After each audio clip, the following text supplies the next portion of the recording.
Good evening from the German Architecture Museum, dem Deutschen Architekturmuseum in Frankfurt. I'm very happy to welcome everybody who's calling in from Israel and from Frankfurt and from all over the world to our wonderful series of discussing modern heritage in Frankfurt, Tel Aviv, Israel, and Germany. It is my great pleasure to welcome tonight, to start this session here at the German Architecture Museum with a signing ceremony for a memorandum of understanding that Tel Aviv and Frankfurt will foster the cultural heritage of modern architecture and art. And I welcome here in Frankfurt, Mrs. Ina Hartwig. She is the Deputy Mayor for Arts and Cultural Affairs. Cultural Affairs, thank you. This one I only had in German. And Stadtrat Josef, he is the head of the planning department. So those two who are the most vital patrons for the modern heritage here in Frankfurt. In Israel, I welcome First Deputy Mayor Doron Sapir from Tel Aviv, together with Elia Blitzowski, Director of International Relations, Radmila Abramov, also from the International Relations Office, and Director Shira Levi Benyamini, and the Content Director Sharon Golan-Yaron, both from the Max Liebling House. It is a great pleasure, and I hand over to Frau Hartwig and Herrn Josef for the next step. Thank you, Mrs. Jürges. First Deputy Mayor Doron Sapir, Deputy Mayor Mike Josef, ladies and gentlemen. Over the last few weeks, we have been treated a number of very interesting discussions on the subject of modernism in the Kontrast, Kontext, Kontinuität online symposium. These have explored this wide-ranging topic from different angles, juxtaposing Israeli with German perspectives in each case. Many parallels have emerged in the process. Germany and Israel in general, and Frankfurt and Tel Aviv in particular, share a classical modernist cultural heritage that continues to shape their cities to this day. Gratifyingly, however, the city's approaches to handling this heritage are multifaceted, as the discussions also revealed. They cannot be reduced to simple solutions. The exchange of ideas has therefore proved to be highly rewarded and stimulating for the experts from both cities and countries. It is indeed very good news that this renowned series of events is about to be extended with further dates now planned. The experts have spent the last few weeks elaborating the significance of modernism in their discussions. And today, at the end of the first season of the symposium, we would like to underline this by sending a political signal. Marking the 40th anniversary of the city partnership, the municipal administrations of Tel Aviv and Frankfurt have agreed to work together in developing their modern cultural heritage. We would now like to document this political intention in the form of a memorandum of understanding. In Frankfurt, this concerns the settlements of the noted Neues Frankfurt housing project, and in Tel Aviv, the White City UNESCO World Heritage Site. Allow me, if you would, to quote the memorandum. The cities of Tel Aviv, Yafo, and Frankfurt understand modernism as an historical phenomenon of global relevance with multiple connections to the present. They wish to promote strong links between the cultural heritage sites while seeking and intensifying cooperation with cities such as Haifa, Berlin, Weimar, Dessau, Stuttgart, Magdeburg, and Karlsruhe. One way of achieving this goal would be to intensify the exchange of ideas between our administrations and our cultural, research, and educational institutions. In many ways, this series of events anticipates this new focus on the cooperation between our two cities. The Bauhaus Center and Lieblinghaus in Tel Aviv, as well as the Forum Neues Frankfurt and Deutsches Architekturmuseum in Frankfurt, represent existing focal points for modernism that now intend to cooperate even more closely in the future. Furthermore, the collaboration of both cities with UNESCO and with the international ICOMOS and DOCOMOMO organizations is also to be intensified. Representing the executive board of the City of Frankfurt, my colleague Mike Joseph and I will sign the memorandum today. Over the past 4 years, our offices have dedicated themselves to making Frankfurt's modernist heritage more visible. I would now like to hand over to our Tel Aviv counterpart, Doron Sapir, who will sign the memorandum on behalf of the City of Tel Aviv. Shalom and good evening. Dear Deputy Mayor for Culture and Science, Dr. Ina Hartwig, Deputy Mayor for Planning and Housing, Mike Joseph, friends and partners in Frankfurt. As you all know, Tel Aviv was declared as an UNESCO World Heritage City in 2003, nominated for its many modernist buildings, also referred to locally as the Bauhaus style. Originally, this building know-how was brought to mandatory Palestine mainly from immigrants of German-speaking countries during the 50 immigration wave in the 30s. The modern avant-garde, which was further developed locally to adapt to the climate conditions of the Levant, originated in Germany and in particularly in Frankfurt, aiming to create better living conditions for the society while adapting new available technologies following the Industrial Revolution. A prime example of such modernity can be found at the Ernest May estate in the form of the Frankfurt Kitchen, aiming to serve women in particular and ease their household work, which transformed a feminist revolution. A similar layout of this new built in Frankfurt Kitchen can be found at the municipal Max Leibling House, which is serving as the White City Center for Modernist World Heritage. Such kitchens can be also found and seen almost in every other modernist building of the 4,000 other modernist buildings of the city. The similarities in design and shape are physical manifests of the many ties the two cities shared over the years. On the occasion of the 40th anniversary partnership between our cities, I would like to thank the City of Frankfurt for their ongoing support in mutual projects and for finding an additional special bond for the 40th anniversary. With the bilateral projects as stated in the memorandum, I'm sure our bilateral ties will be further enhanced and strengthened. Wishing all of us health and resilience. Looking forward to meeting you soon in person in Tel Aviv, Yafo, and in Frankfurt. Toda rabba und danke schön. I'm happy that we could at least join virtually and make the link between Tel Aviv and Frankfurt stronger, which I think is a good way forward, and a good way forward to really see how we want to promote this wonderful achievements of the 1920s to 1940s in both cities. So please, Mrs. Hartwig and Mr. Joseph, go right ahead and sign.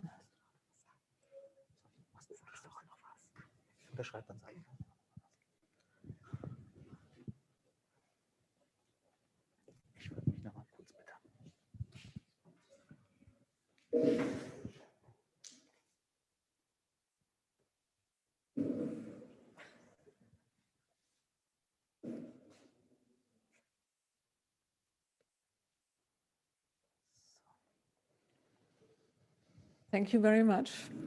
And the next step will be sending this letter of memorandum of understanding to Tel Aviv, and I hope that later this year we will be able to really meet in real life, hopefully in Frankfurt. That's what we aim for. So I I'm really happy that we can do this here at the German Architecture Museum, because I mean, my predecessor, Wolfgang Vogt, who's also listening right now, and you will later join me in the discussion of tonight's event, was an important part for all the exhibitions done already here at the Deutsches Architekturmuseum about Ernst May, about Neuer Mensch, Neue Wohnung. Wolfgang, I'm going to ask you later what else you did, and I think it's a long list. So the project remains in good hands, and we will start now with the more expert part of the evening. Thank you very much that you were here. And by the way, I always promised that we have a different background, and tonight's even a little bit more surprising background, because we're not in our auditorium, but actually in the exhibition Einfach Grün, which we have opened 2 weeks ago. So what you see behind me right now is just a picture, but behind Mrs. Hartwig. Some words to Tel Aviv. Yes, go right ahead. Before we start with the presentations. Of course. Hello to Tel Aviv, Mr. Deputy Mayor Doron Sapir. Allow me some words to Tel Aviv. Last year we thought that we can have a meeting at November 2020 in Frankfurt, but Corona crossed our plans. And so I'm very happy that the colleagues from Tel Aviv, Haifa, and Frankfurt are very creative, that we developed this online dialogue to discuss the topic of modernity via Zoom, that we can discuss about the new Frankfurt, the White City. And I'm very, very glad about that topic, that we learn from each other about the work from the White City and about the work about the new Frankfurt. So I hope the situation will be better in a few months. And as we said last year, we would like to invite our colleagues from Israel to Frankfurt as soon as possible. Maybe we can see us in Frankfurt, maybe in the next summer. Many thanks to Jörg Haspel and Aaron Mordovich from ICOMOS, Israel and Germany for organizing the dialogue between Tel Aviv, Haifa, and Frankfurt in December 2019. He gave us the opportunity to strengthen our relationship to our twin city, Tel Aviv. Thank you, Doron Sapir, for signing the memorandum, and thank you, Sharon Golan Yarom from the Lieblinghaus, and last but not least, Andrea Jürges, for organizing this evening. So thank you for the opportunity to make a short introduce. We have many interesting presentations tonight, so I think it's time to start with the first input. Thank you very much. Thank you very much. And yes, I agree. We will have many interesting presentations tonight.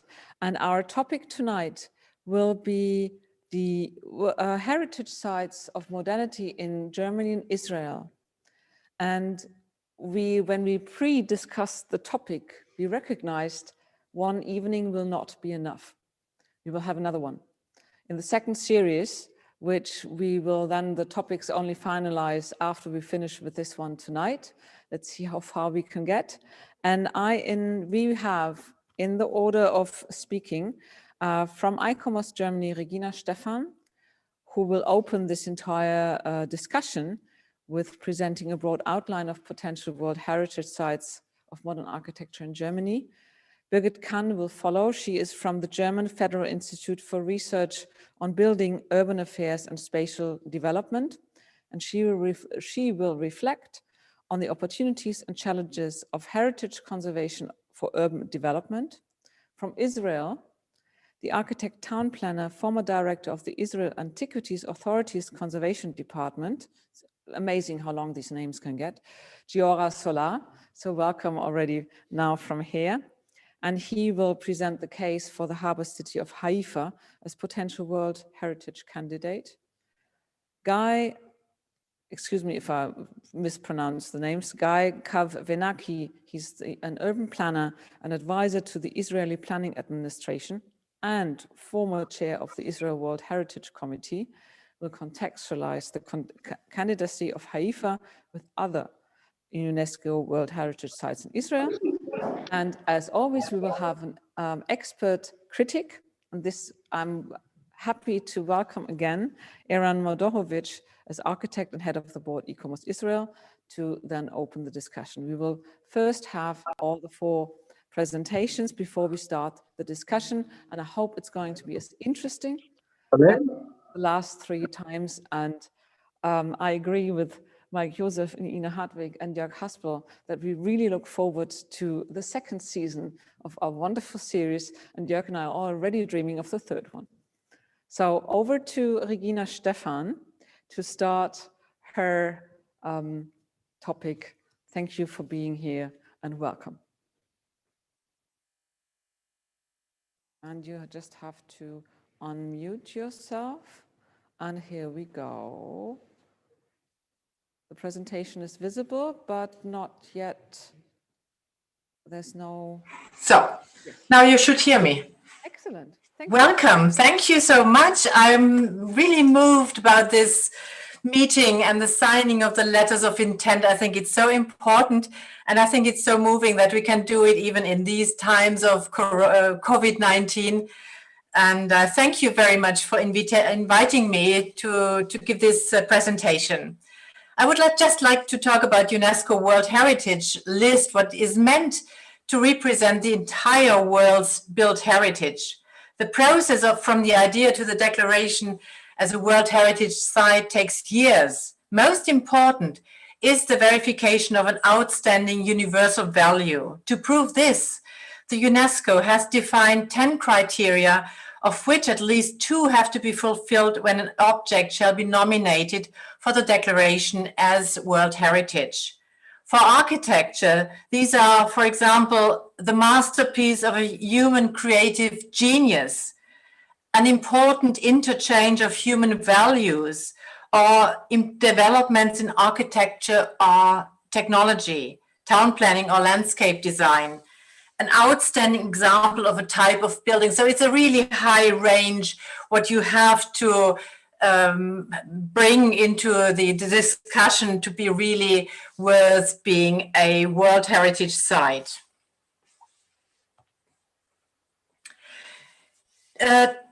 Germany, the 20th century is up till now underrepresented, even though it is the most visible epoch, at least in Central Europe.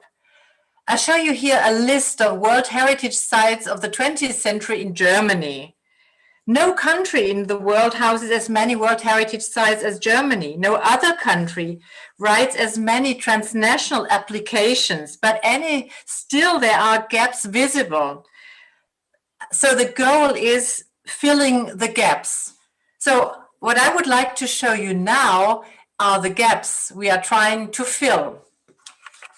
There is already one in the approval procedure. So the application is already written and it's filling a gap. One gap in the gap of the UNESCO World Heritage in the list is the Art Nouveau and art and architecture built around 1900 and the so-called Lebensreformbewegung, the reform of life and art. Therefore, the city of Darmstadt applies for the inscription of the artists' colony Darmstadt on the Mathildenhöhe. The decision by the UNESCO committee was meant to be made last year, but due to COVID-19, the session was postponed to 21, and we do hope that it's gonna happen this summer.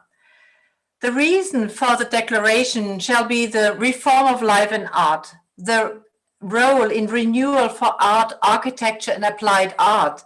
Visible, for example, that there was the first flat-roof dwelling in Europe built on the Mathildenhöhe. It was based, by the way, on Olbricht's travel to Tunisia. It was the first time the integration of window bands leading around the corner. You see it on the right-hand side on the so-called wedding tower. But there's also the amelioration of industrial design 20 years before the Bauhaus. Life and art was meant to become a new unity, an entity. The first exhibitions of permanent built, entirely equipped houses were on the Mathildenhöhe. It was in 1901, 4, 8, and 14, so 4 exhibitions during these little number of years. It was an all-embracing pretension.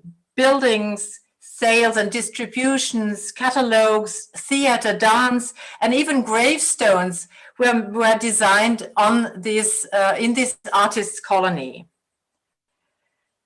And there's even a further importance for this artist colony. It was the starting point for the formation of the German Werkbund. You all know it.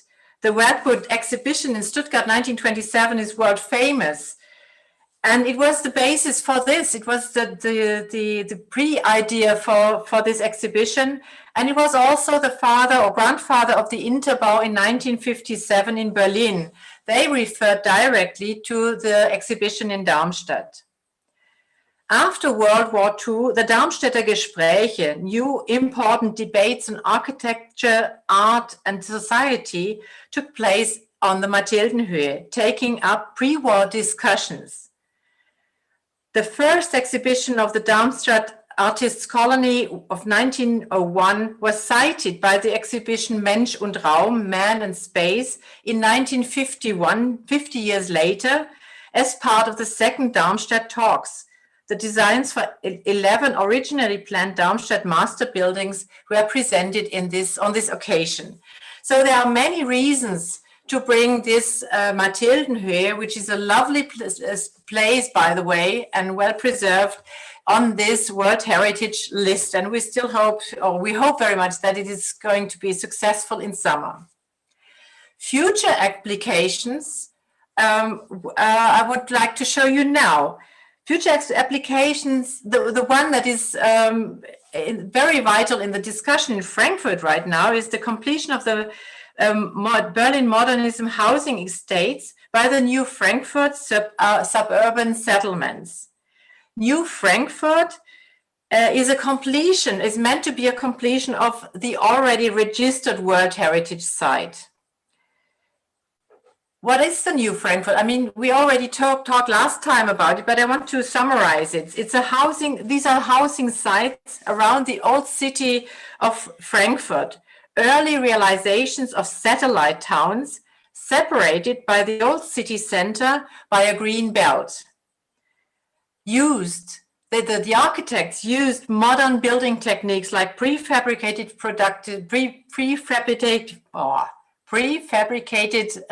parts of the buildings. They designed a new houses for new living, like the Frankfurt kitchen, we just heard about it. And there were the allotment gardens, so important for the renewal of life in the 1920s. For us as architectural historians, it's so much more important than the new old city of Frankfurt, that is very much discussed in Germany, which is only a reconstruction of the old city center built between 2007 and 2018.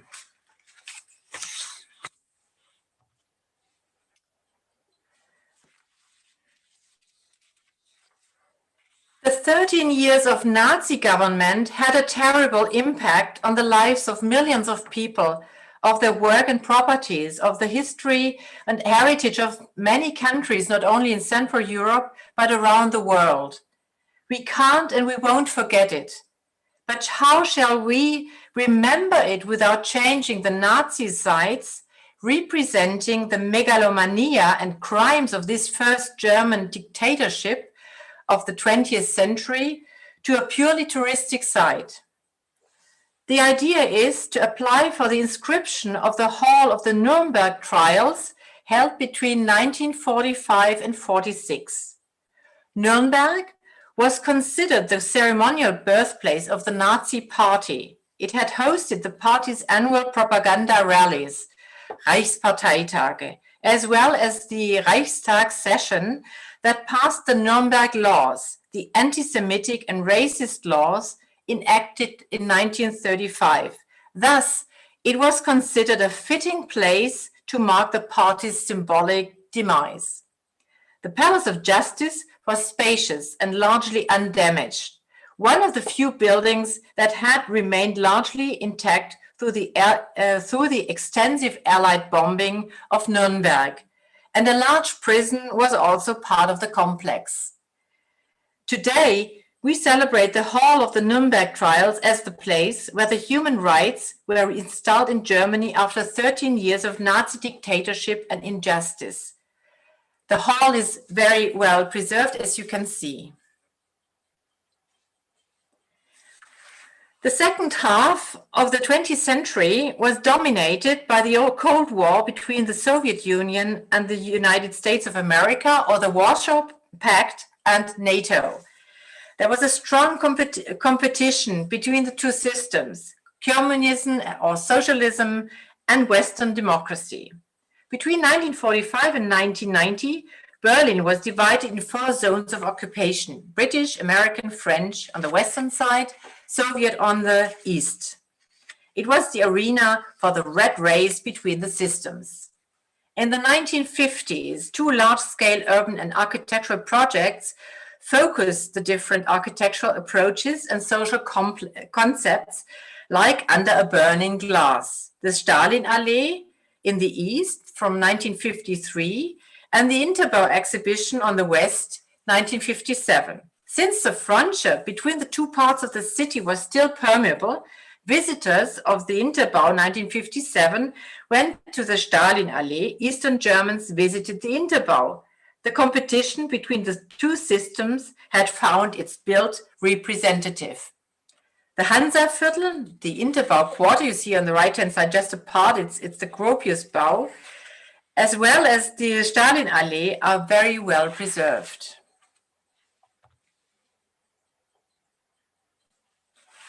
Fritz Leonhardt's television tower in Stuttgart, built 1954 to 1955, was the first television tower worldwide, prototype of many following television towers.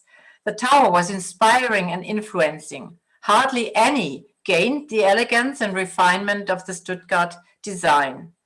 Since the reinforced concrete construction was very innovative, its purpose and its technical facilities absolutely significant for the second half of the 20th century, preliminary considerations are being made to nominate the Fernsehturm for the UNESCO Cultural World Heritage List. Gunter Benisch and Frei Otto, as well as landscape architects Wolfgang Miller and Hans Lutz, all from Stuttgart, were the creators of the Olympic venue in Munich, the park, the Olympic Stadium, the indoor swimming pool, etc. They were complemented by another Stuttgart office, Heinle Wischer and Partner, who built the neighboring Olympic Village as a very up-to-date ensemble, separating traffic from pedestrian areas. Since 1998, the whole ensemble is listed. Especially Frei Otto's light-white structures are world famous. First presented in Montreal's World Exhibition in 1967, the Olympic roofs were a technical, experimental, constructive and design innovation that makes the Munich Olympic venue a candidate for World Heritage. In my second part of the presentation, I would like to deal with another kind of World Heritage, the recognition of life's work. Another category in the World Heritage list is the recognition of an architect's life work. For example, Le Corbusier, Frank Lloyd Wright, José Plečnik. In these cases, the commonality is the architect. The places may be spread around the world, like Le Corbusier. Today, I would like to make a proposal for the recognition of another architect's life's work. The recognition of Erich Mendelssohn's life's work. Hardly any architect's life was as much influenced and changed not only by not only the German and the European, but the world's political situation in the first half of the 20th century than the one of Erich Mendelssohn.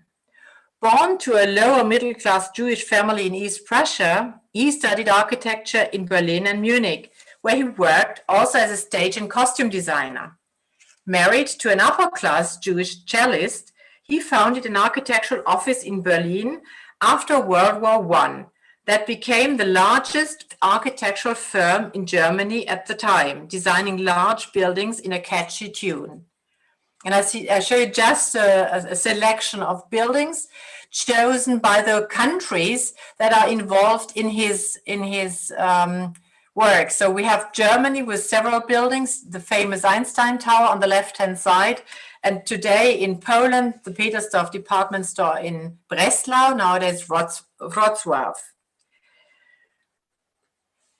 And this is these are other buildings like the Krasnoye Znamya textile factory in St. Petersburg in Russia, and in Norway, the department store Dubluk Garden. In 1933, Mendelssohn emigrated to England, founded an office in London, and brought modern architecture to the United States, to the United Kingdom. I show you on the left-hand side the famous Delaware Pavilion in Bexhill, which is perfectly restored. Already in 1934, he founded a second office in Jerusalem, commuting between the two until 1939, when he decided to give up London and stay in mandatory Palestine. There he built several of the main buildings for the new Jewish community, like the one I show you here, the Villa Weizmann in Rehovot. And you see those two buildings were built at the exactly same time. And this makes clear that Mendelssohn extremely strongly reacted on the site, on the climate, on the region where he built. In 1941, he moved forward to the United States and restarted again. And I show you just two examples, very well preserved, the Park Synagogue in Cleveland, Ohio, and the Leon B. Russell House in San Francisco. The artistic approach to architecture through hand-drawn sketches, the innovative experimental design with reference to climate and landscape, the ingenious and elaborated constructions, the strictness and accuracy in executing construction work, the catchy tune of his architectural inventions to be seen in Tel Aviv and elsewhere makes his work, built in 3 continents, a perfect candidate for World Heritage.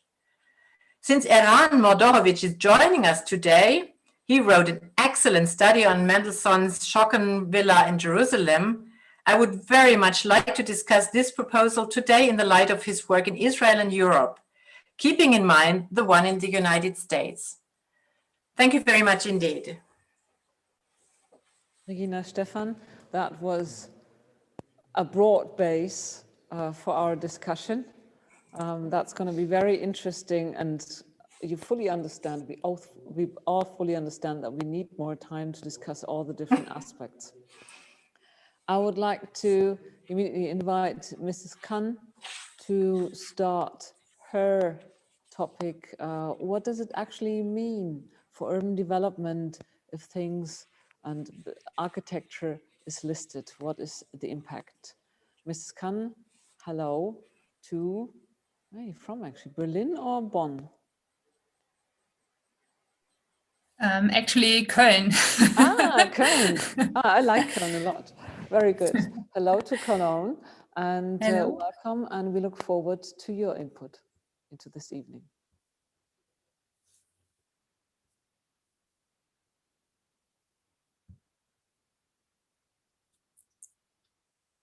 Works. Okay, can you see the presentation? Yes, we can see the presentation. Okay, thank you, Ms. Jürges, for inviting me to this discussion. I would like to continue by talking about the opportunities and challenges of heritage conservation for urban development in the context of the German federal funding program Nationale Projekte des Städtebaus, or in English, National Urban Development Projects. I will start with a short introduction to the Urban Development Program and its relation to heritage, or specifically UNESCO World Heritage Sites. Moving on to looking at 3 exemplary projects, all of them outstanding 20th century heritage that are supported in the program and that illustrate different opportunities and challenges of heritage conservation for urban development. And I will then finish up with a brief summary on the basis of the 3 examples and as an impulse for the later on discussion. The program National Urban Development Projects has been running since 2014.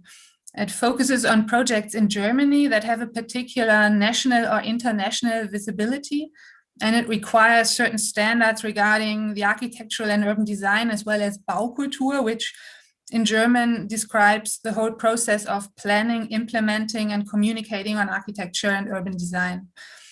In the last years, there have been different themes in the annual project calls, such as monuments and outstanding cultural heritage, including, for example, UNESCO World Heritage Sites. So far, around a fifth of the projects in the program are actually related in some way or the other to UNESCO World Heritage, either listed as World Heritage or on the tentative list, or trying to get onto the tentative list, or in contextual or spatial relationship to a World Heritage Site. As, for example, the new Frankfurt settlements, or the Mathildenhöhe in Darmstadt, or Hansaviertel that we just heard about. Whereas the focus of the program is less on the heritage itself, but more on the impact of heritage on its urban surroundings and the interdependencies between the both. But the projects I want to show you in more detail are the Fagus factory in Alfeld, Lower Saxony, the surroundings of the Bauhaus University in Weimar, Thuringia, and the former trade union school in Bernau, Brandenburg. All of them outstanding 20th century heritage. The Fagus factory was built in 1911 according to plans by Adolf Meyer and Walter Gropius. And the building is still in use for its original purpose as a factory for Schuhleisten.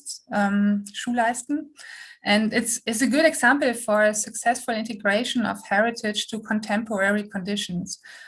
Being a listed building and since 2011 also UNESCO World Heritage, the complex was kept in its original design. Its high functional and spatial qualities still enable active operation today and create a strong connection on the local level amongst the workers who appreciate the good working environment and the citizens of Alfeld who identify with the iconic building. But at the same time, the private owners recognize the responsibility they have with such an outstanding building, and they made it accessible to the public, thus adding public value. So today, the building is both appreciated on a local level as well as internationally renowned. The site attracts several thousand visitors yearly who come to see the building and visit the museum that was integrated onto the site. On an urban level, as you can see on the picture on the left, the city of Alfeld recognized the impact that the iconic heritage can have on the development of the city and the entire region. And in the city's urban development strategy, the Fagus factory forms a counterpoint to the old town, which is here, to activate the industrial area on the western parts of the River Leine. The National Urban Development Program supports measures to smoothen the simultaneous use of museum and the factory, and to strengthen the urban access between the old town and the old city of Alfeld. The second project is another example of an iconic 20th century site, the former Art College and School of Applied Arts in Weimar, that was built according to plans by Henry van der Velde. Today, the monument, that's also listed as World Heritage since 1996, is in state property, nicely restored and used by the Bauhaus University. The two buildings are arranged around a square that is both entrance to the university as well as public meeting point for residents, students, and visitors. But the appearance of the square for a long time didn't match the quality of the building. So between 2014 and 2018, the square has been redesigned as part of the National Urban Development Program.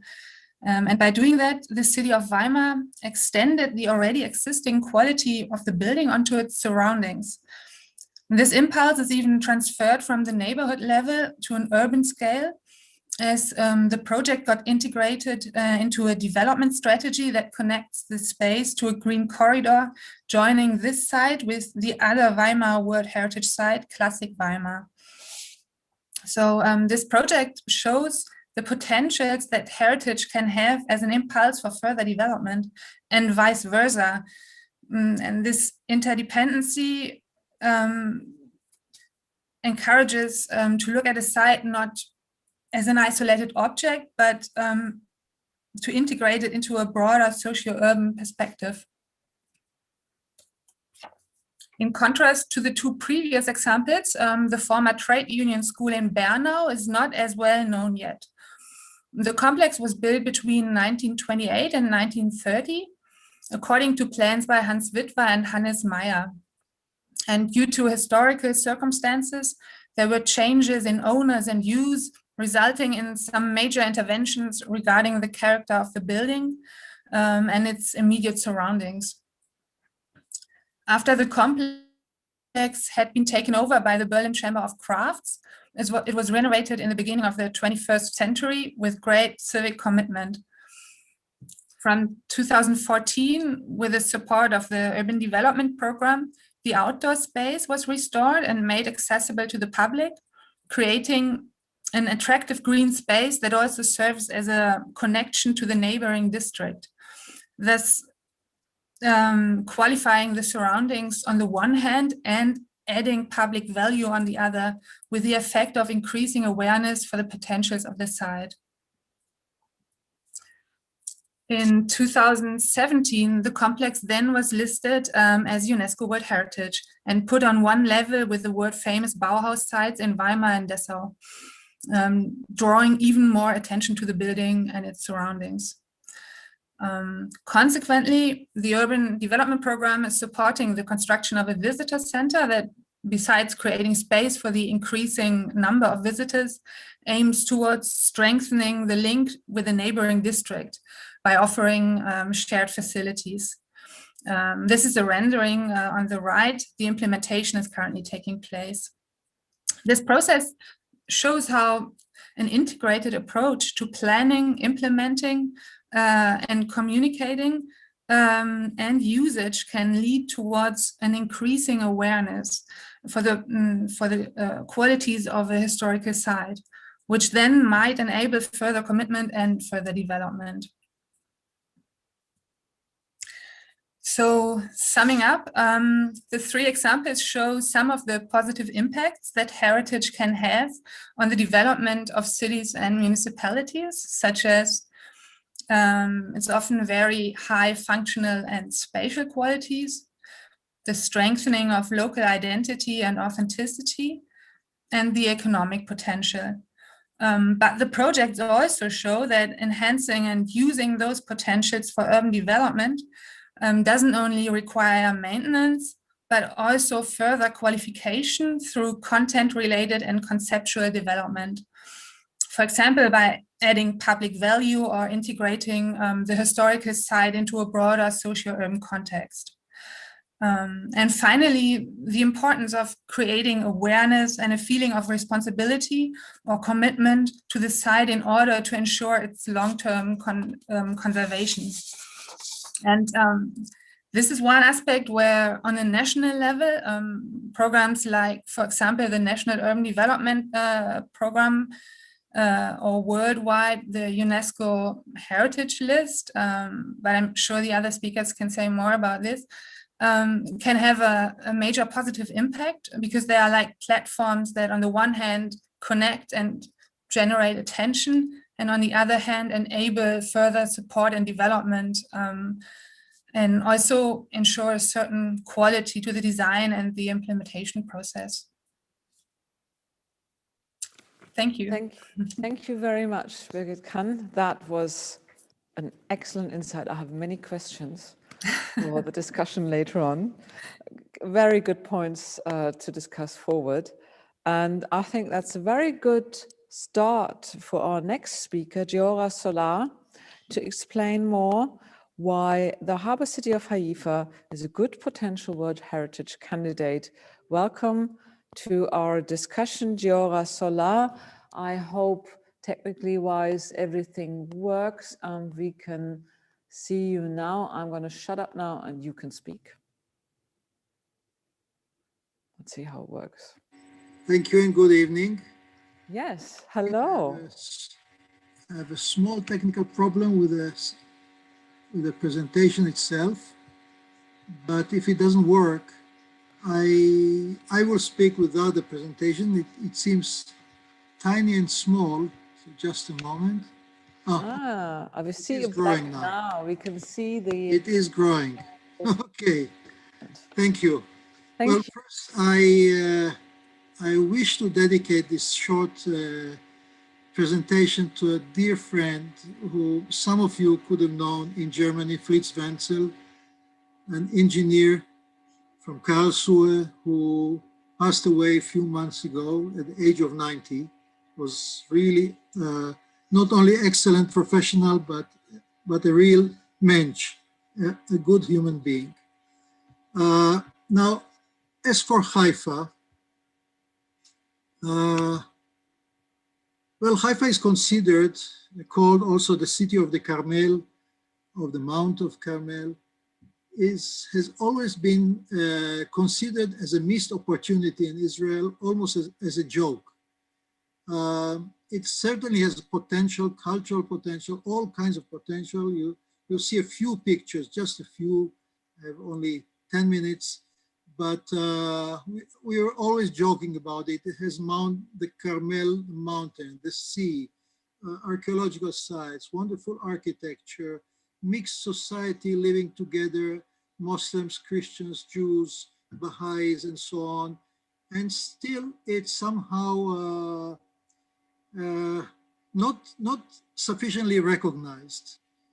When it came to World Heritage nomination issue, the first thing we all thought about is that if Tel Aviv was nominated, inscribed for its modernist architecture, Haifa has maybe even more than Tel Aviv.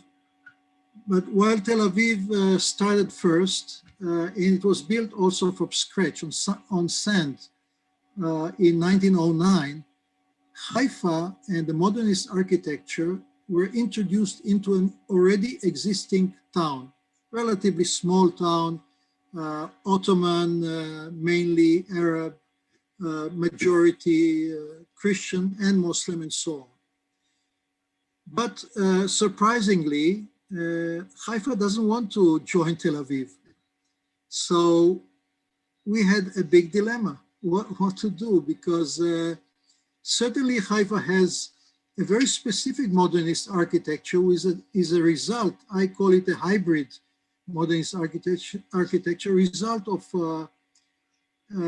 Arab, whether Muslim or Christian owners who are used to the local style of arches and so on, traditional style, and European architects coming mainly in the 30s from Europe, Jews and others, and coming with a modernist architecture and designing a modernist style, but at the same time, the owners did not want to lose the local Oriental or Levantine style. So we have modernist architecture with arches, but it's still modernist architecture, and it would be a problem to nominate it not as a serial nomination with Tel Aviv. So we started to think of what can be done.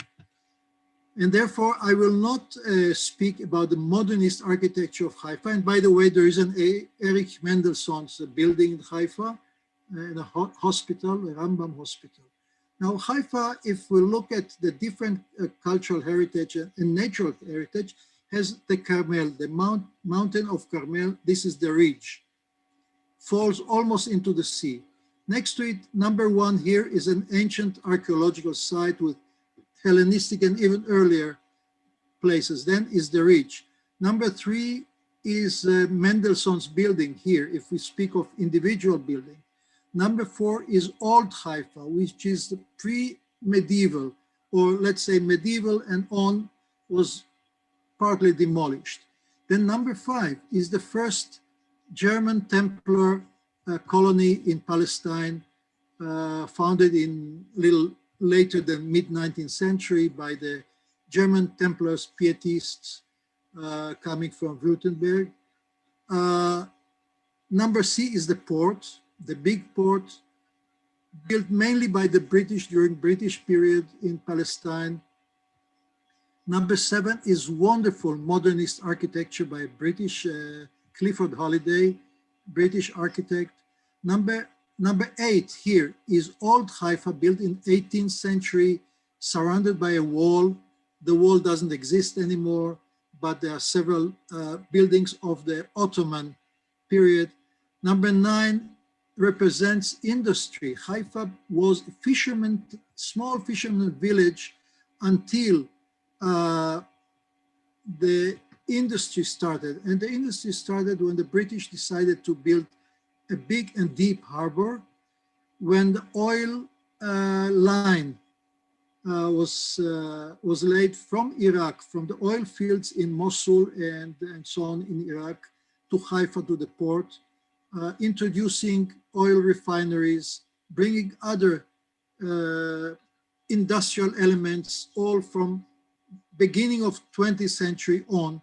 Here, this number 9 represents the olive oil industry, which has a beautiful modernist building in the center. Number 10 is the train, old train, when a branch of the Hijaz line from Saudi Arabia to the north, a branch was laid to Haifa, again to the Mediterranean port, and brought activities and so on. And this is what brought Haifa's big development. Number 14 and 13 and 14 are big neighborhoods where the typical Arab neighborhoods, typical later modernist Jewish and some Arab neighborhoods. Number 12 is the Baha'i holy shrines, which are already a World Heritage Site. Number 15 is Carmelheim, which was built by the German Templars from number 5 here as a resort place on top of the hill. And number 16 are modernist neighborhoods of the 1930s, when there was the huge wave of Jews flooding and leaving Europe when the Nazis came to power. Just to see a little air photo of Haifa, this is the Carmel Mountain with a slope coming down to almost to the sea. It's a natural, it's a reserve, that's why there are so many trees. The big harbor here, and so on, but you can see it's all built on slope, flat area, and then starts a slope.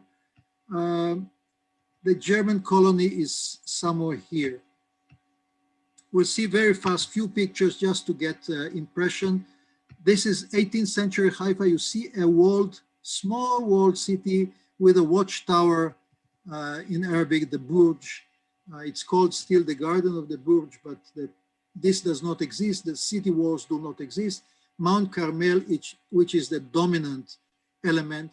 And this is the German colony at the beginning, in the 19th century. This is a drawing by Schumacher, who was one of the residents of the colony. This is an early photo of the German colony. So these are different elements which could be included, but they cannot be all together unless we say, like several World Heritage inscriptions, kind of an historic town with all its different elements. In this case, Haifa can be considered a cosmopolitan town because of the different groups, ethnic groups, religious groups, of course a port, but the many port cities. Just a moment, this does not, yes. Well, some beautiful, rich, late Ottoman period houses. I'm personally working on this one, which belongs to the Custodia di Terra Santa, which is the custody, taking care of the property of the Catholic Church of the Vatican. This is another beautiful house. They are now in disrepair, and they cannot be considered, of course, modernistic architecture. Few other elements, mosques. This looks like almost a European tower, but it is a mosque, a minaret of a mosque. The Stella Maris church and monastery on top of the Carmel. You can see the modern parts of Haifa here, a tower. The Baha'i shrines and gardens. As I said, it's already a World Heritage Site. Some unique buildings, the copper buildings, which were imported from Germany when in the 1930s, Jews were still allowed to leave Germany already under Nazi regime, but the British regime in Palestine forced them to bring foreign currency, and they could not get foreign currency in Germany. They had to buy German products to export or take them with them, and therefore there are several very special houses in Israel which were brought in pieces from Germany. Some of them, this copper house is in Haifa. This is in 1930s. Some wonderful 1930s architectures. This is Clifford Holliday's building at the lower part of Haifa near the port. The city hall and the courthouse not far, but already on top. The Talpiot market by architect Gerstel, which is being restored now. Other structures which are, this is kind of modernist building of industry in Haifa, or tobacco industry. This is part of a postcard which I bought in Poland, in Warsaw, and well, it should be shown in a much larger scale because it's very interesting. It brings the building of the factory, of the olive oil factory in Haifa, and a flour mill in Haifa, also kind of modernist. And what it says at the bottom here, it's written in Hebrew, but it is in Yiddish, in the Jewish-German dialect, quite funny for many of us. This is a memorial for laying the train line from Saudi Arabia to the north and to Europe through Haifa, a memorial which is, it symbolizes the modernization of the area, but it's certainly not modernist, and a real modernist architecture of the electricity power station of the 1930s. There is a very interesting story here that when the head of the electricity company in Palestine at that time wanted Erich Mendelssohn to design it. Finally, for some reason, they did not get along, and there were other architects working on it, but this is 1936 and it's still standing in good condition, unfortunately not open to the public. And there's so much more in Haifa. I did not bring different residential houses and buildings, which are very, very special. And somehow I missed one slide. I realized this is the real modernist part, houses in Haifa. Some of them already with a mix, but this is a very Mendelssohnian house with a small balcony. And these are modernist, but a Haifa style. Quite often, unlike in Tel Aviv, they are covered or stone facades. They are built on mountains, so sometimes terraced buildings and so on. They would be a wonderful, they would have a wonderful added value to the Tel Aviv nomination. We'll have to wait for next elections in Haifa or something else, or we find another solution. Yes, so Haifa is much more, and I just bring here something. I'm a stamp collector, and I received an envelope from Germany. See here, for those who read German, some of you do read German, it's the take care of the against the coronavirus. That's all, friends. Thank you very much. Thank you very much, sir. That was a very impressive way to prepare. I think I need at least 2 weeks there, at least. I'm just going to move this one. minus 10 degrees. And I'm sure, even though we are right now in a tropical garden, kind of, because of our exhibition on the ground floor, Einfach Grün. And I thank Giora for his presentation. And I think you need to still unshare the screen. Stop sharing the screen again, so we can invite the next speaker. And I might have made a mistake, so I'll leave it up to either Eran Modohovic to present, to give the context, to the candidacy of Haifa, or Guy Kav Venaki. So I'm sorry, I apologize if I made a mistake, and I'm happy to hear either Eran or Guy first, and then the other as the expert critic. Welcome Guy? again to Israel. Thank you. Thank Hi, you, Eran. Andrea. Good to I will see you. take over according to the original plan. Okay. Thank you. Thank you very much, and thank you, Regina, for your introduction on Mendelssohn and mentioning the Schockenvilla.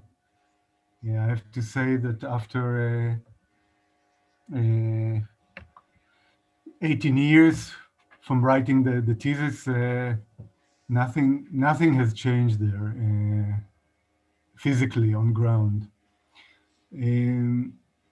I promised Andrea to do it very short, and just a moment.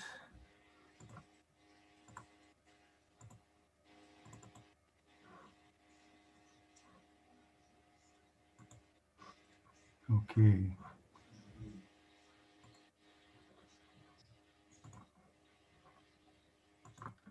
To help? I will. There you go. Yes, getting there.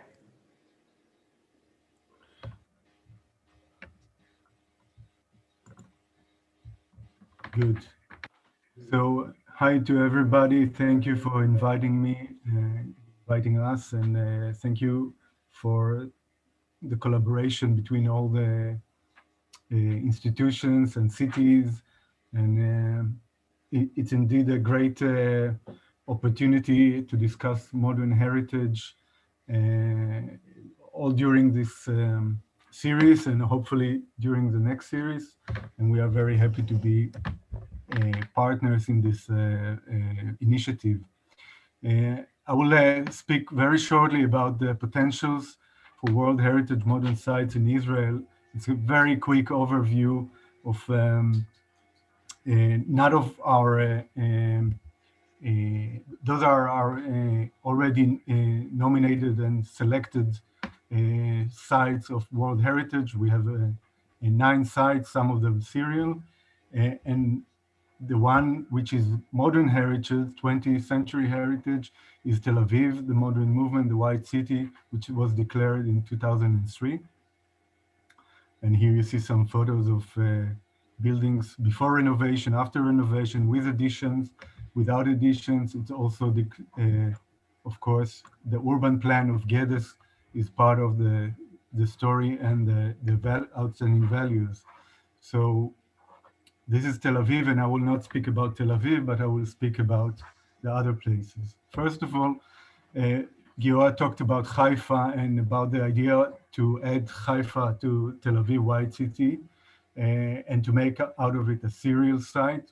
So this idea is maybe not on the table now for Haifa, but it could have been a potential, as well as another idea which was on the table in the past, and maybe it will come back, is to have Tel Aviv, Haifa, and Jerusalem with their modernist heritage, which in each city has a different kind of flavor, a different, let's say, it's in Israel hard to say, but original flavor, original aspects, materials, etc. So together, those 3 cities could have formed sort of a serial nomination.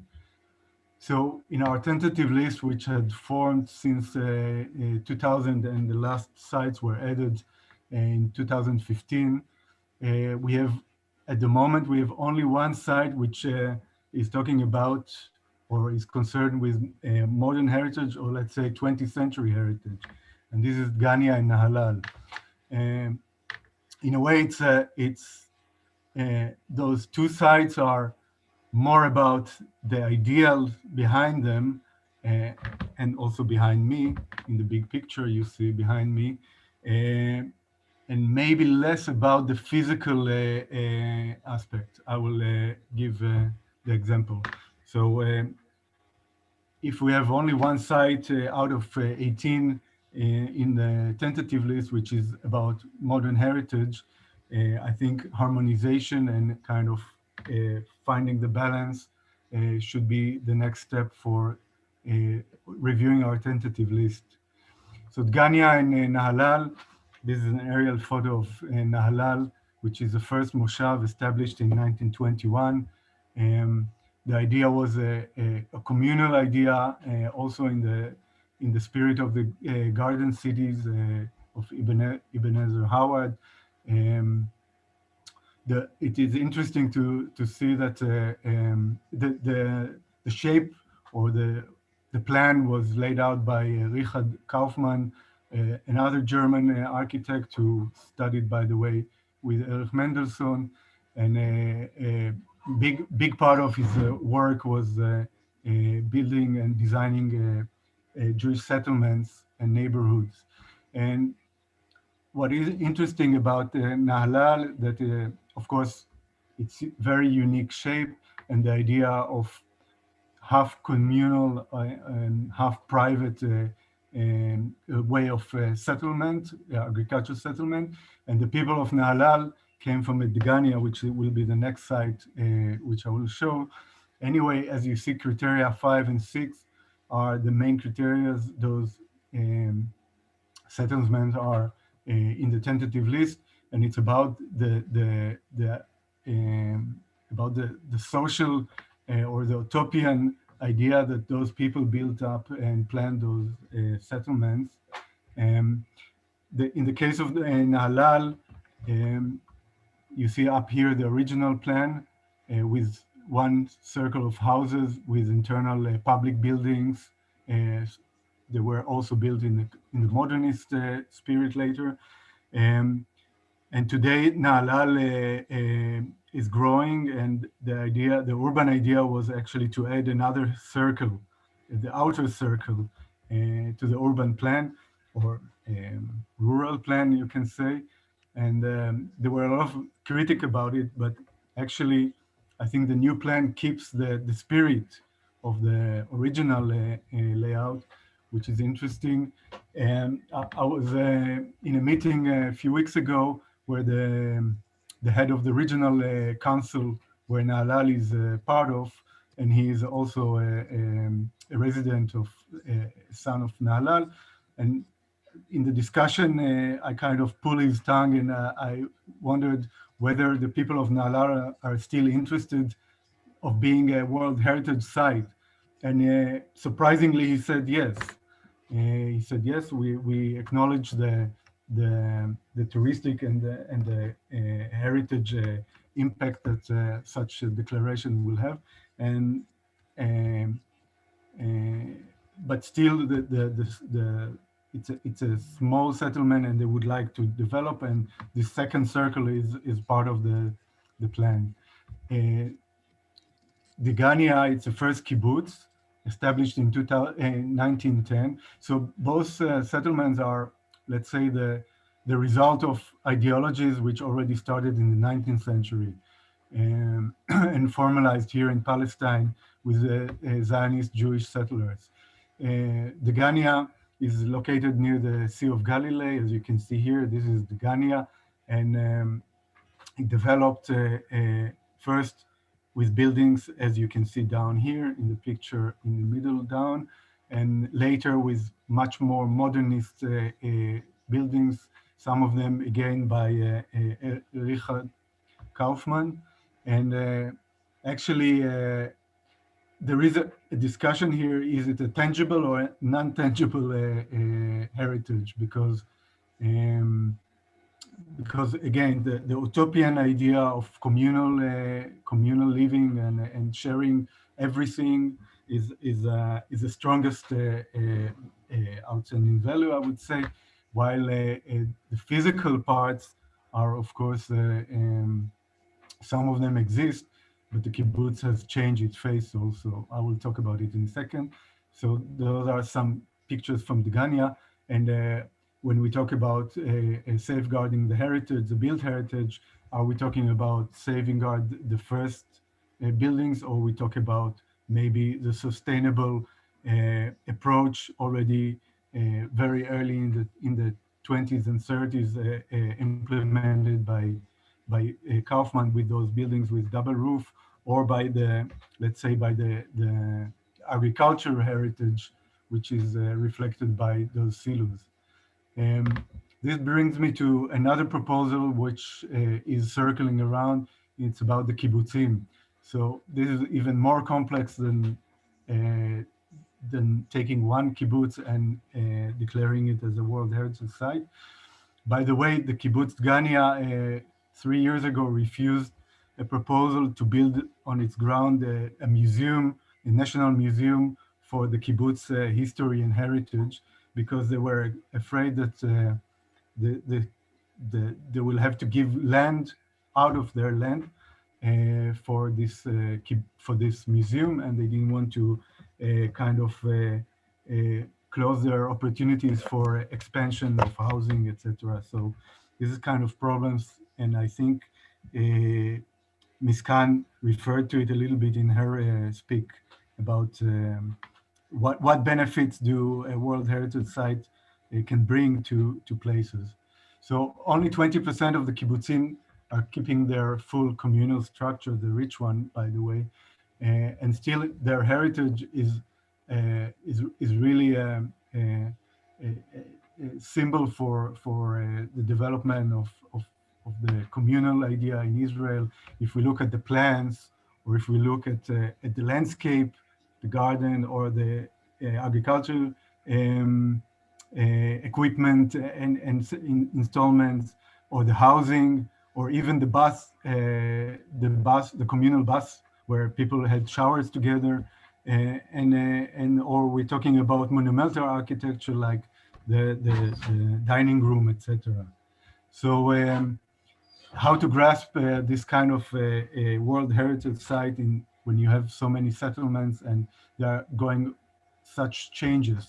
As I said, only 20 are keeping their communal, and the rest are trying to develop as more private settlements.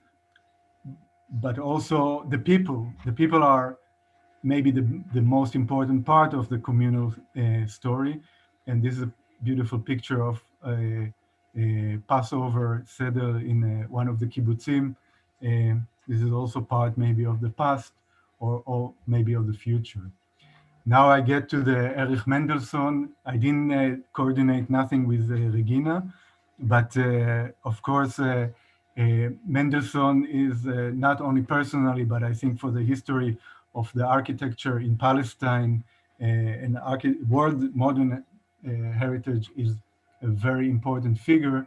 And when we talk about his heritage in Israel, we can speak maybe about his Jerusalem public buildings, which I present here. They are all in Jerusalem, and they are kind of, let's say, most of them are in a state of authenticity which is considerable good and might be passing all the examinations of UNESCO. But another possibility, which I think Regina already referred to it, is maybe to have a trans-border serial nomination, and that's a private house in Germany, Israel, and USA. And I bring here some examples of the Amrupenhorn or the Nemo House in Britain, the Schocken House, of course, which is close to my heart, and the Weizmann House, which is in very good state. So this is two possibilities to attack this kind of big urge, and I think big necessity to have Mendelssohn on the World Heritage list. And finally, I will talk about Beersheba and about the brutalism and utopia in the desert. And that's another, brings us already to the 50s and 60s. The idea, again, maybe like in Tel Aviv, where you have a massive amount of buildings which represent a period and an urban approach. In this case, a new city, which is not actually new, because in the middle you can see old Beersheba, already created in the Ottoman period. But this is, let's say, what they call the example housing estate, and with a plan. And then you have also the architecture, the carpet architecture, the fabrics, brutalist buildings, and even later some kind of Kishu Kurakawa style buildings, and they're all representing this kind of specific event which happened in Beersheba and other places in Israel, but represent very interesting in Beersheba also by those very long structures, the quarter kilometer structure. So finally, what next? Now we are in a state that we should review, consider, and refresh and harmonize our tentative list. And we have the new guidance from UNESCO and ICOMOS, which talk about the tentative list and about the criteria. And I hope that, of course, modern heritage will be part of the new updated revised tentative list. Thank you, and sorry, Andrea, for passing the time. Looking forward for questions and answers. Thank you, Aaron, for this really interesting, broad, different projects. I want to see them all. I've never seen such a garden city. I'm really impressed by this, that it's actually still standing, and can't wait to see this. So I would like to invite Guy Kav Venaki as the expert critic, to first give his insight, if I'm not mistaken. If not, correct me. If not, we just open the discussion to everybody. Is Guy there? Yes, I'm here. Thank you very much. Excellent. Hello, good to see you. For hosting this evening. Yes. And I would like to relate to some of the challenges we face with inscribing or with declaring modern urban landscapes as heritage sites. And when I say we, I mean some of the people present here, which are experts, and we have deputy mayors.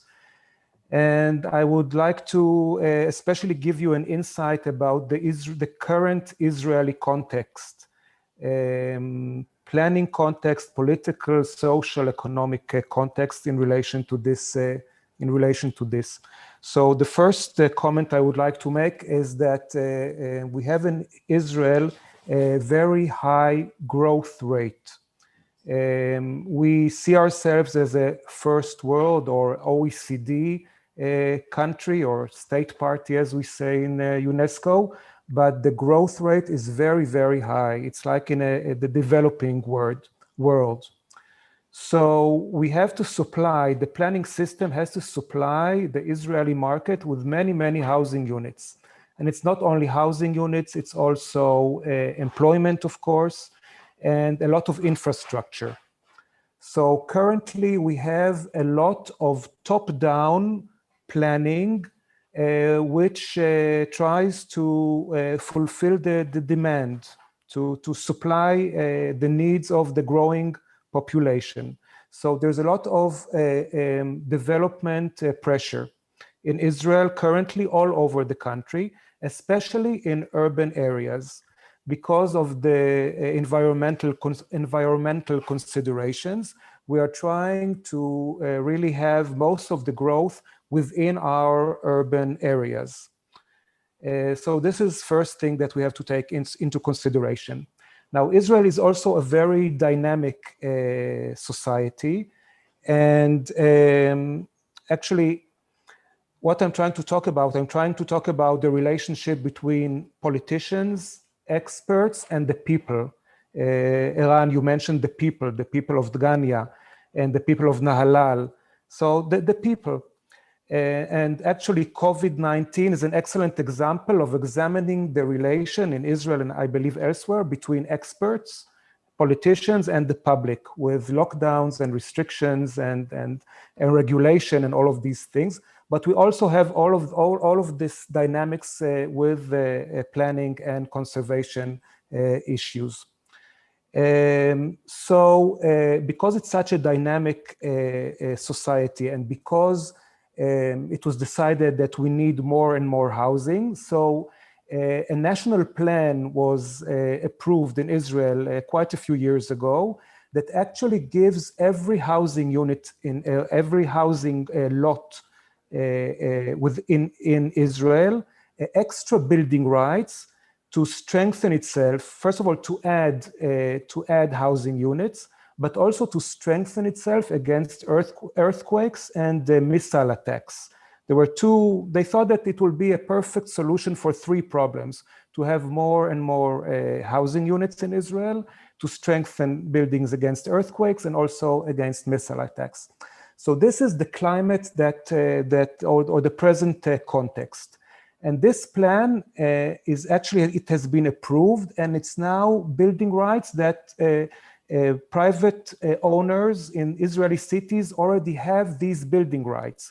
They not necessarily have built them, but they have these building rights. So now if we decide that a part of an Israeli city, let's say Haifa or Beersheba, is a heritage site. And when I say we decide, who decides? It's first of all, it's the experts. We are the pioneers. We are the first ones to see this. And then we have the politicians. But the point I'm trying to make is that the public is probably not with us on this. We have the experts. Maybe we can persuade the politicians, but we really don't ask, we don't have a referendum. We don't ask the people. You know, when Tel Aviv was declared a World Heritage Site, so it was a decision of the city council and of the state party of the Israeli government, but not every person that lives within the borders of the heritage site was asked, do you want to be part of the World Heritage Site? And actually when we had a special plan made for the World Heritage Site to sort of adjust this national plan I talked about before, this earthquake plan and the World Heritage Site, we had many objections from people living within the inscribed site. They said, okay, fine, it's very nice that you in Jerusalem or in the government or in UNESCO, you decided for us that we are World Heritage, and now we are frozen. We cannot, you know, how will we protect ourselves against earthquakes? How will we add another room to our house? So I think this conflict is very inherent to modern heritage sites, because when you come to live in an old city, like we have the old city of Acre, or we have the old city of Jerusalem, you know that you come to live in a historic urban landscape.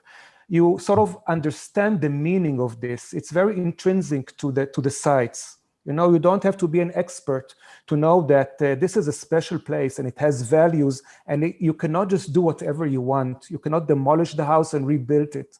But when you live just in Beersheba, in a shikun, we call it, in a housing unit, or in Tel Aviv, or even in a kibbutz, this is your house, and many people want, especially in Israel, it's part of the character of the Israeli people, that this is our house, and we want to have the freedom to modify it. We want to have the freedom to make it bigger, to adapt it to the changing times.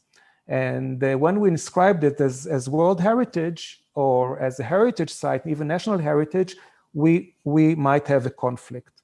So I'm not trying to say that we should not go ahead and have Haifa on our tentative list or Beersheba, but I think we have a big challenge with, there are the 5 strategic goals of World Heritage, the 5 Cs, and 2 of them are very relevant to our discussion. One of them is communities, and the other is communication.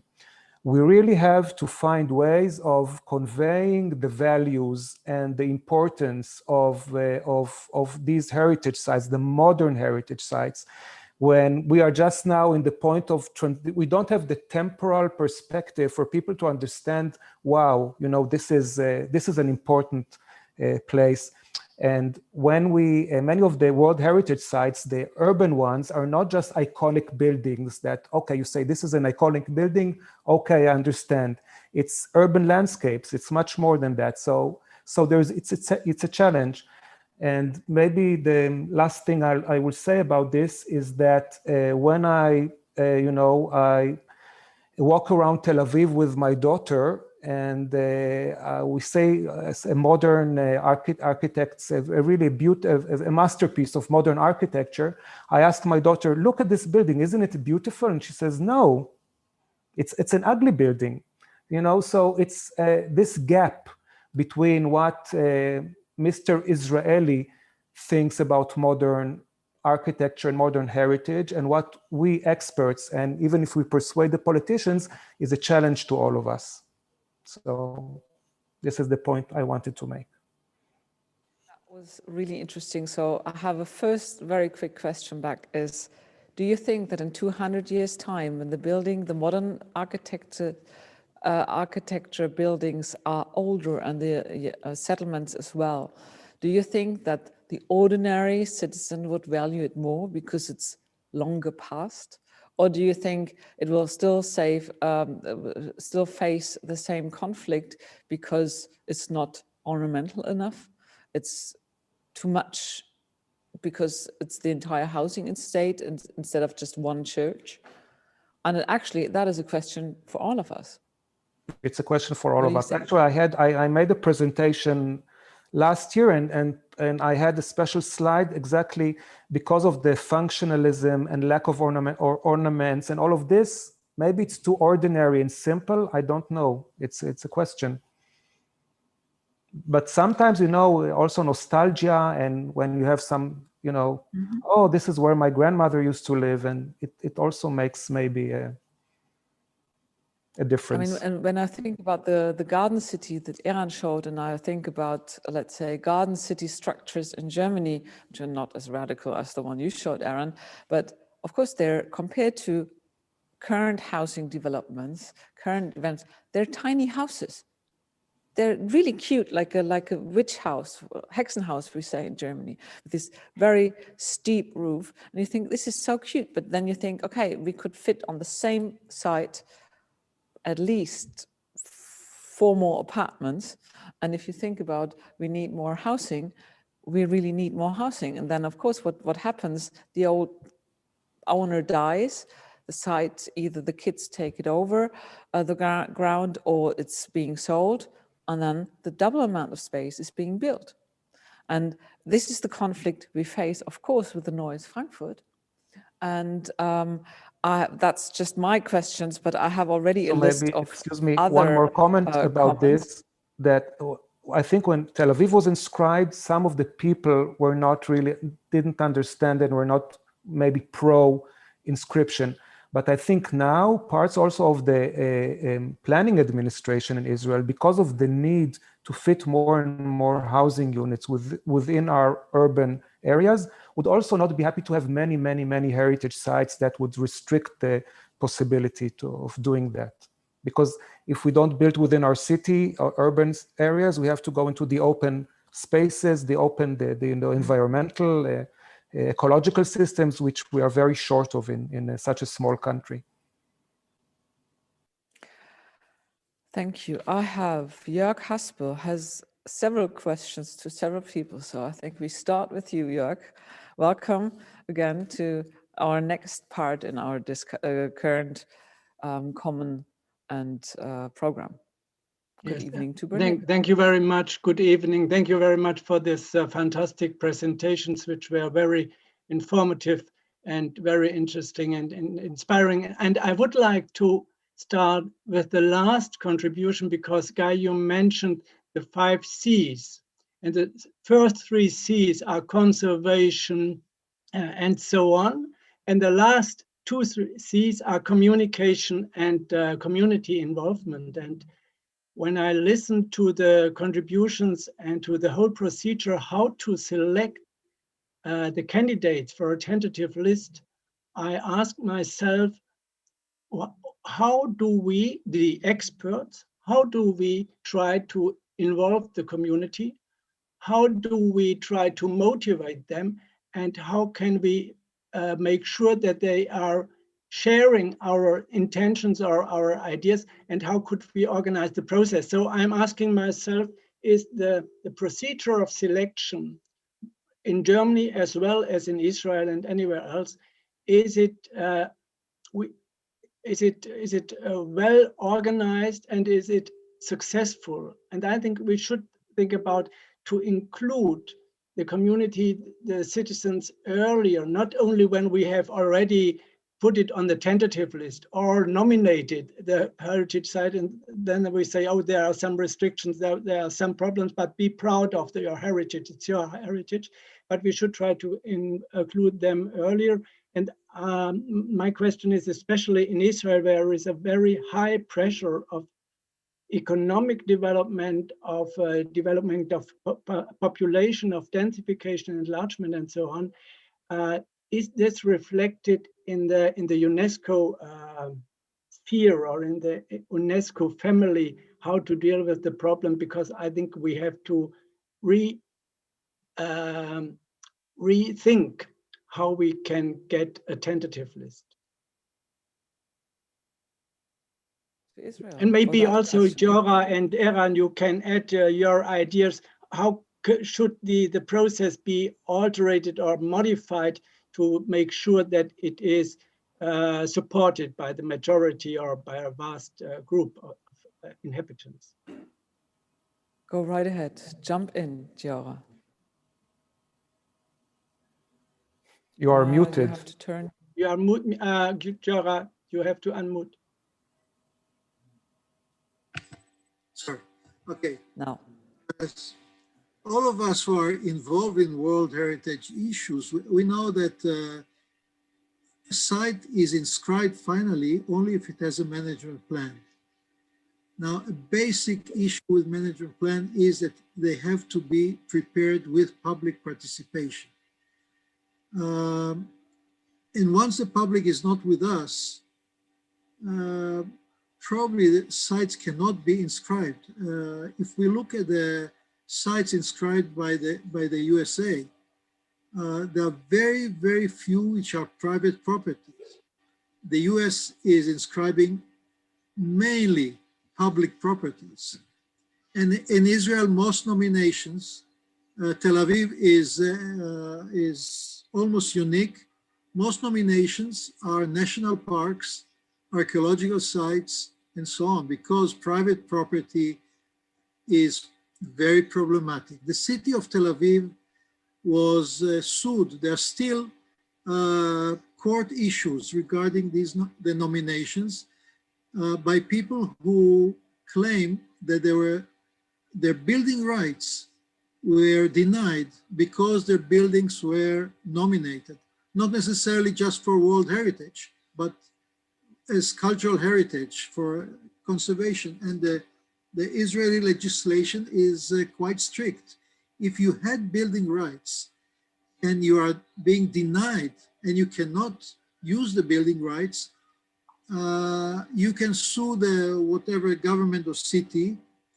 And the only issue then is how high is the compensation? Not whether you have to be compensated, but only how high is compensation. So it is very much about democracy and private property, even more than the need for additional space, living space, and so on, which of course, Guy is right, there is pressure. I'm working on several projects of urban renewal of historic areas, some of them of the 1920s and 30s. And it becomes a huge problem because urban renewal is considered as almost eliminating whole areas of towns and building new ones, just in the name of need for space, for building, construction, and so on. So it is certainly, I think we will have to find a way. One is convincing people. Two is among ourselves, the professionals, to look at possibilities of adding floors on historic buildings without compromising their cultural value. It does happen in many cases, and sometimes it creates we have terrible results when the original little small building remains small, and on top you have additional floors, and I would call it quite often a caricature and cartoon. Sometimes it's better to demolish it and build new and not without keeping the old. So of course it's a problem, but we must work with the public. We must work with the public. There's no other way. Jörg, I would like to relate in short. Much. Yeah, may I? I would say that considering the examples that we have, so we have Nahalal and Dagania, which are small villages, and there it's not a problem. You can actually have a gathering of all the people and the owners, the landowners, and you can just ask them, and you have direct participation, direct democracy. It would not be a problem. And Eran said that currently Nahalal says yes, so okay, let's go ahead. But and the problem is, of course, with cities. And then we have Be'er Sheva, which the experts say yes, go ahead. It's really top modern architecture. But the mayor says no, I'm not going to do it. It's so that's it. And Haifa is now our challenge, because Haifa, the mayor does want, and the experts say go ahead. So we really have, it's a challenge, how to have public involvement, how to have the public, we haven't cracked this yet. I don't know exactly what is the right way to do this. And I will say again that currently the trust of the people in government institutions is a record low, I think, in many parts of the world, and also in Israel, also COVID-19, etc. Thank you, Guy. I would like to throw this question of how can you involve the community, motivate the community, back to Mrs. Kann and Mrs. Stephan. What are your experience in the German projects where they are, do you know any which you think consider successful in the involvement of the community who live there?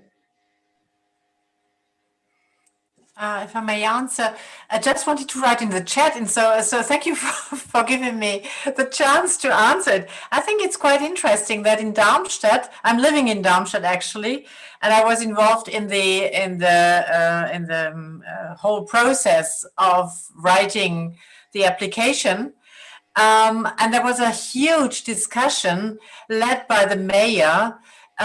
Bringing all the community, all the city together in the Orangerie, so in a huge hall in Darmstadt, inviting the public to discuss about the Mathildenhöhe, which is still today a place where people live in those houses.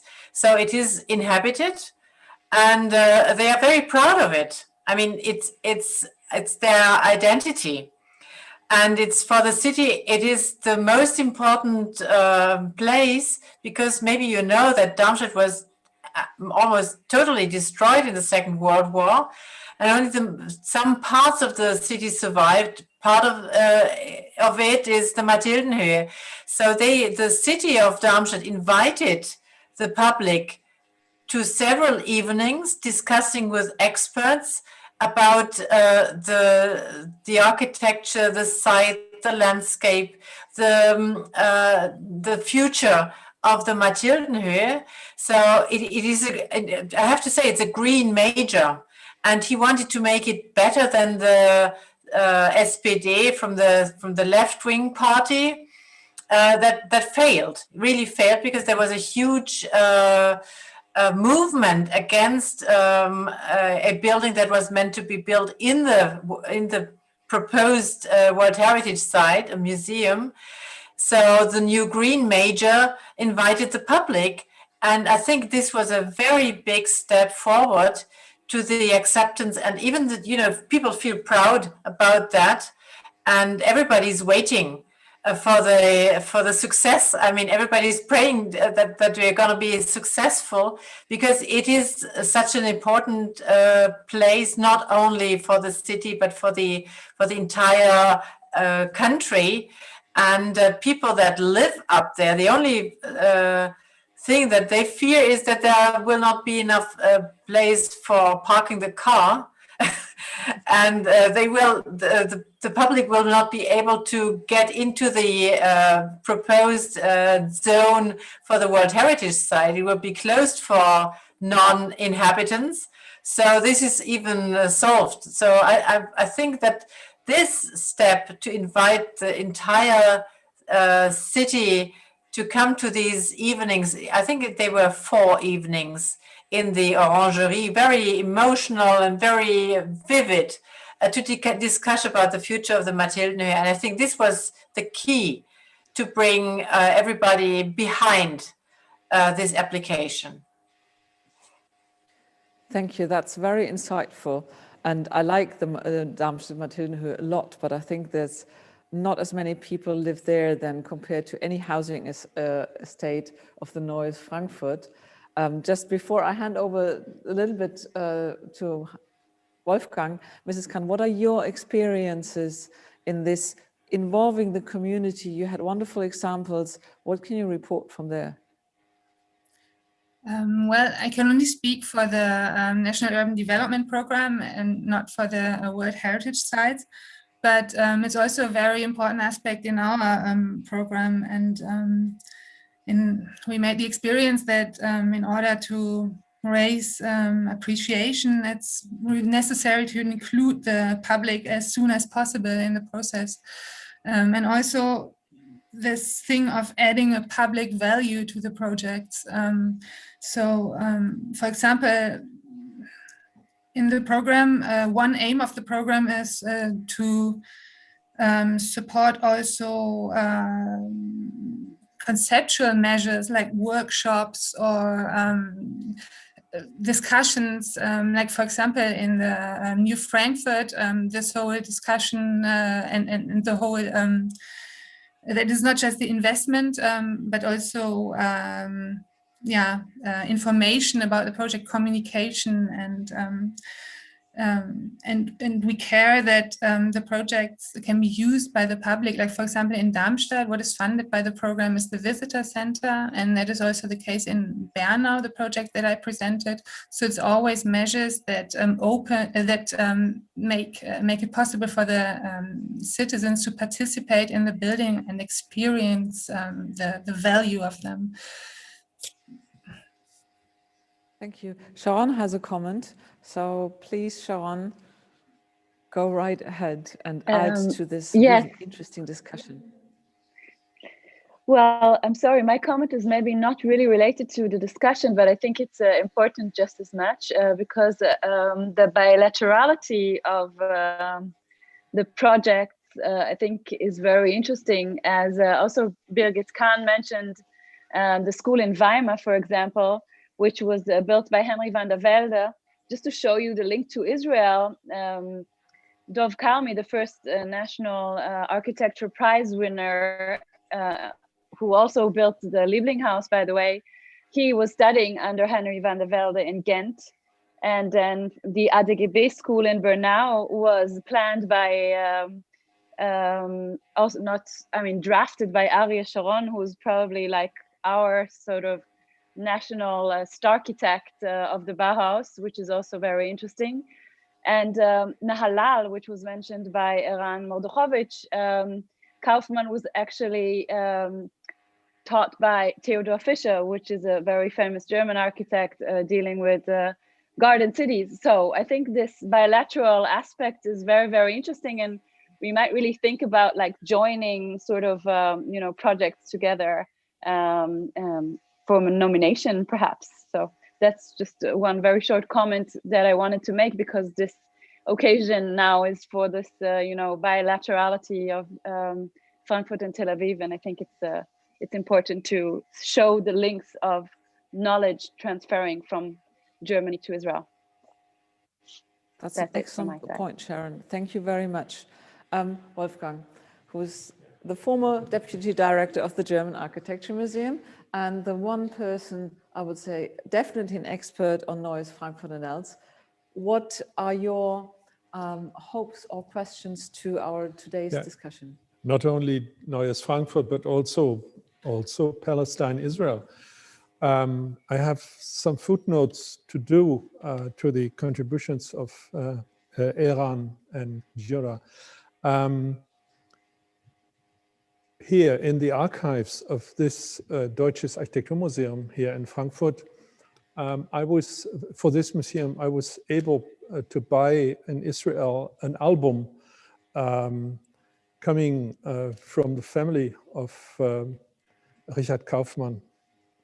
An album that with wonderful photos of his early work until about early work in Palestine, Eretz Israel, until about 1930, where, for example, this circular plan of Nahalal is there in photos, a plan of Afula and of the early kibbutz teams. All that we have here, and not only that.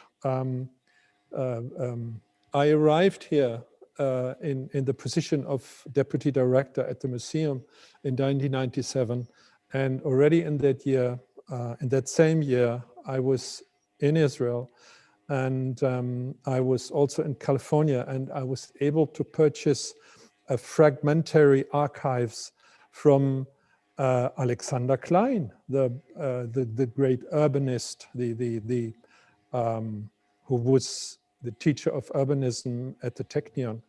So we have here plans, even some plans for Haifa, for housing developments where, I don't know, I think they were not realized according to these plans, but nice plans. We have something for early buildings of the Technion and so on. And the third footnote about another architect in Haifa, Giora, you know who was Josef Klarwein. Sure. Josef Klarwein, who came from Hamburg to Palestine in 1933. And I make research about this man. He later built the Knesset, the parliament in Jerusalem in the 1960s. And I'm preparing a monograph about him, and I hope that next year I have the time just to do it and to bring it out. So these were my footnotes for Israel. Thank you very much. That's really... May I say just something? Yes. A small comment on Klarwein. Klarwein has a building, an addition, Schockenhaus by Mendelssohn. And Klarwein's addition is not considered, is considered like compromising the values of Schocken's building. It's going to be demolished. But of course, he designed the parliament, the Knesset, and many other important buildings, including in the center of Haifa, Hadar, a commercial center. Yes, thanks. Anybody else wants to add something, or any more questions which you would give to the crowd? Otherwise, I can still think of a few. Let me look at the time first before we sit here until tomorrow. As I promised, we will have a second discussion, or another part of discussion of World Heritage Sites and the different aspects which we are not able to discuss today, because I think I would like to reflect some more in the upcoming series and the upcoming season, how can we involve the community so that they understand the value of their buildings, of their housing estates, of the swimming pool or the Großmarkthalle, or how can we do that for modern architecture, which has been already accepted for the medieval churches, the wonderful different old parliament buildings, which you can visit all over the world. And these are already immediately appreciated by the crowd. And yes, maybe because during the Second World War, we lost many old structures. Is there the appreciation of what is left higher? But I don't want to have another war. No way, forget about it. But what can we do instead of having war that people appreciate what they're doing? Here, Wolfgang is immediately jumping into this discussion. Thank you, Wolfgang. Yeah, well, you might know that since last year, we really, and in very tough work on the proposal for Neues Frankfurt for UNESCO World Heritage, but the work for the motivation of the public society in the city. This is done since nearly 20 years by the Ernst May Gesellschaft. Ernst May was the city architect in the 1920s here in Frankfurt, who was in charge of making the urban plan and of bringing the concept of the famous Siedlungen, all that. And well, the Ernst May Gesellschaft is engaged in this work since many years. And since 3 years, the city helps us by founding the Forum Neues Frankfurt. This is a special institution with an office, which is with a public in a shop in one of the settlements. And they are making all kinds of work to motivate the people, to motivate especially the inhabitants of the Siedlungen, of the settlements. And one problem we don't more or less do not have in Frankfurt. Our application will of course be a serial one. We do not put forward one building, but we do it like in Darmstadt and like it was done in Berlin. It will be a proposal with, let's say, 2 or 3 settlements and some more buildings, but they are all more or less in public ownership. And most of these ownerships are the city itself. And this, I mean, this is a project of the city. And so we are happy to have in this field, less problems. Thank you very much. I think that's a very important point, and I want to stress it again that also the program we're doing now, the first season and hopefully also the second season, is sponsored by the federal sponsoring program Nationale Projekte des Städtebaus, Aufwertung der Siedlung des Neuen Frankfurt. So we are actually part of trying to enhance the understanding and the appreciation for all things modern in Frankfurt and Germany. And I hope that we will be able soon to have the public here or even outside or at the estates to do it more for a broader public. Because as much as I appreciate, and I think we have always a very interested audience to our discussions, and I really enjoy our expert discussions because I think they're insightful, because they have so many different aspects that we can bring this to a broader public. So what we're also trying to do is make out of this last 4 discussions a little publication, which can then be used. And we don't want to have just the presentations, but rather what is the essence of our discussions. And I hope that in our concerted or combined effort, we can make a difference in that more people understand why modern architecture is important and is valued and it's worth being protected. Does anybody else want to add something for tonight, or shall we continue another time? I have two very short remarks. First of all, thank you, Eran.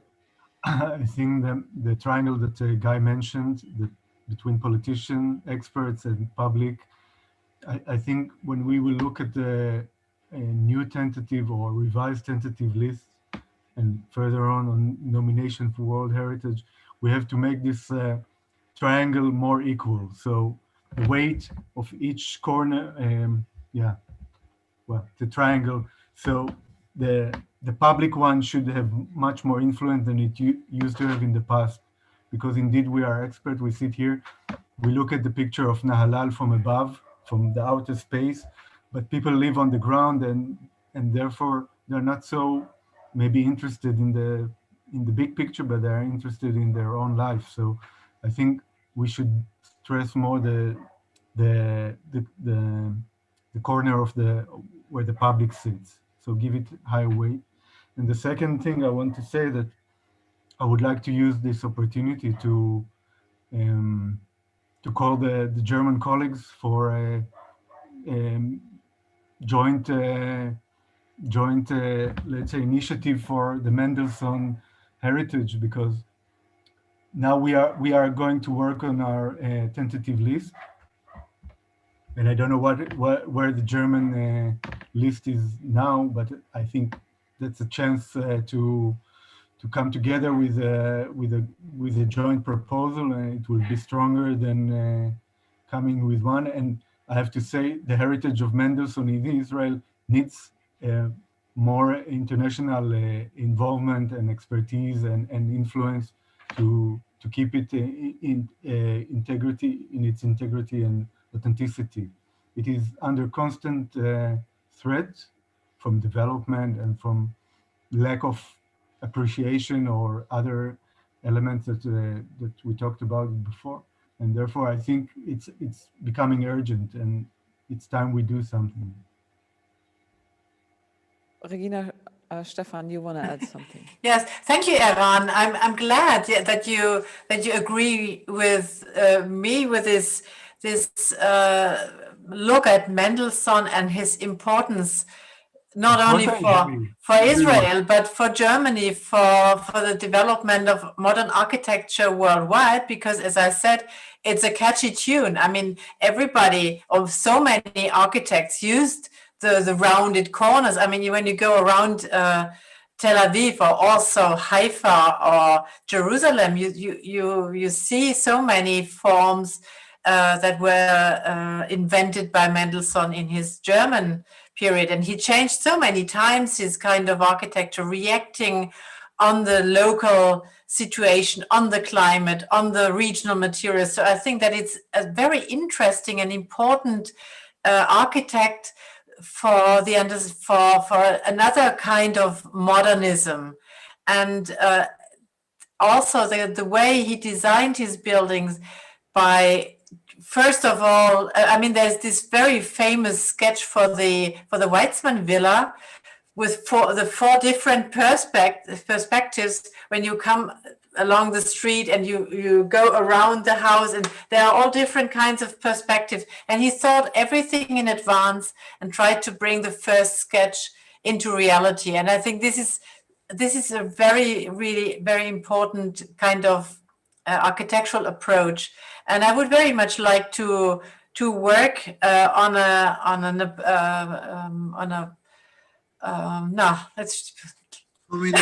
application. Thank you. It's on an application concerning the Mendelssohn building. So maybe we should just meet again, discussing more in detail about this idea, because it's really an idea that brings so many different countries together. It's different countries in Europe. It's naturally it's Israel, but it's also the United States. And so it's a really international application that we need to make. And I do not agree with you that we only should have a look at the houses, but I think the interesting is that there is, starting from the Einstein Tower, from the Luckenwalde hat factory, and ending up with the Russell House in San Francisco. There are so many different objects. Everything, each of it fitted perfectly into the site, so that we have to see the entire work, and that is what I would like to prepare, especially since not the whole work is survived, because we have some hard losses, especially in Germany, like the Schocken store in Stuttgart, which was not totally destroyed in the war, but destroyed by modern ideas of city planning, the autogerechte Stadt, the city built for cars and not for people. So what is left is an interesting part of the modern heritage, and that's worth discussing about how to bring this into the World Heritage List or on the tentative list in a joint application. I'd like to add that I have colleagues in the United States that I'm sure would like to cooperate regarding Mendelssohn's houses and synagogues and other public buildings there. So it should probably be a good idea to, like you say, to expand this. And since I wasn't a very active participant, but I think it was a fascinating discussion, and we really should continue it. Thank you. Thank you, Inbal. Any last words for tonight? If not, I'm sure we will continue this, because this was really just an opening and there are so many different aspects. And we will now review as a next step which are the most vital topics for the second season. So I will call Jörg Haspel and Markus Quechenberger and Philipp Sturm from the Ernst-May-Gesellschaft and Sharon and Inbal and Eran to let's have another Zoom meeting. Let's discuss what are the most vital topics for the next season and what will be the dates. And so look for this space and look for on our websites of the Max Liebling House and the DAM for the next topics and dates. Thank you very much to all of you who participated so actively. It was a great joy again, as also the last three discussions, to have so many interesting aspects discussed. You will never stop. And if we can just revolutionize the world by discussing further aspects, I'm happy with it. I'm happy to be again the moderator for the next season. Thank you very much. Good night to Tel Aviv and Germany and Berlin and whoever else is listening. It was a pleasure. Good night from the Dam. Thank you. Thank you all. Thank you. Good night. Bye-bye. Bye. Bye-bye. Good.